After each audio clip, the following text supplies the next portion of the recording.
হাসরে যাওয়ার পরে বাবাও আটকাই গেল গুনার কারণে, মাও আটকাই গেল গুনার কারণে, জান্নাত পাওয়ার কোনো সুযোগ।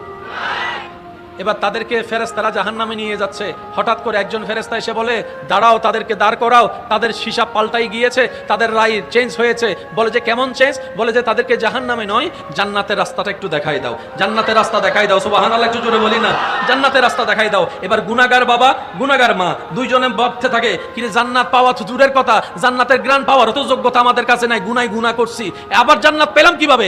আল্লাহ তো কোনো হিকমত তো নিশ্চয় আছে। এবার জান্নাতের দরজায় দাঁড়ায় রেখে ছোট্ট একটা বাচ্চা দাঁড়ায় আছে। এবার সে জিজ্ঞেস করে, বলে যে তুমি কে? বলে যে বাবা আমারে চিনো নাই, আমাকে চিনো নাই। সুবহানাল্লাহ, আওয়াজ আসতেছে না? আমাকে চিনো নাই? বাবা মা বলে যে না, আমি তো তোমাকে চিনছি না, তুমি কে?